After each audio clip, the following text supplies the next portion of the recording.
বনানীর re-entry হোটেলে দুই তরুণীকে ধর্ষণের মামলায় আপন জুয়েলার্সের মালিকের ছেলে সাফাত আহমেদ ও তার দুই বন্ধু সহ 5 জনের বিচার শুরু হয়েছে। আগামী 24শে জুলাই থেকে মামলার সাক্ষ্য গ্রহণ চলবে।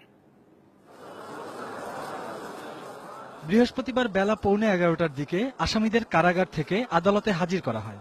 নারী ও শিশু নির্যাতন দমন ট্রাইব্যুনাল 2 এর বিচারক শফিউল আজম দুই পক্ষের শুনানি শেষে অভিযুক্ত 5 আসামির বিচার শুরু করার আদেশ দেন।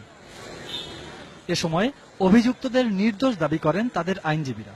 মেডিকেল রিপোর্টে ধর্ষণের কোনো আলামত পায় নাই, নয় ধারার যে উপাদান বিদ্যমান সেটা নাই। এই কথাগুলা লন্ডন ট্রেন্ড কাজী নজরুল্লাহ হেরু, হিমায়ত মোল্লা, লিটন এরা বলেছে তাদের আসামির পক্ষে যে এটা অভিযোগ গঠন করার কোনো মতন কোনো উপাদান বিদ্যমান নাই। রাষ্ট্রপক্ষের আইনজীবী আব্দুল্লাহ আবু জানান, প্রমাণের ভিত্তিতেই অভিযোগপত্র দেয়া হয়েছে। প্রাইমারি ফেসিস মেথড হয়েছে, এই আসামিদের বিরুদ্ধে এই 5 জন আসামির বিরুদ্ধেই চার্জ গঠন হয়েছে এবং আগামী 24শে জুলাই পরবর্তী বিচারের দিন সাক্ষীর জন্য দিন ধার্য করেছে।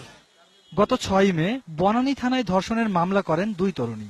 এতে তারা অভিযোগ করেন 28 মার্চ রাতে জন্মদিনের দাওয়াত দিয়ে বনানীর রেন্ট্রি হোটেলে নিয়ে ধর্ষণ ও নির্যাতন করে সাফাত ও তার বন্ধু নাইম।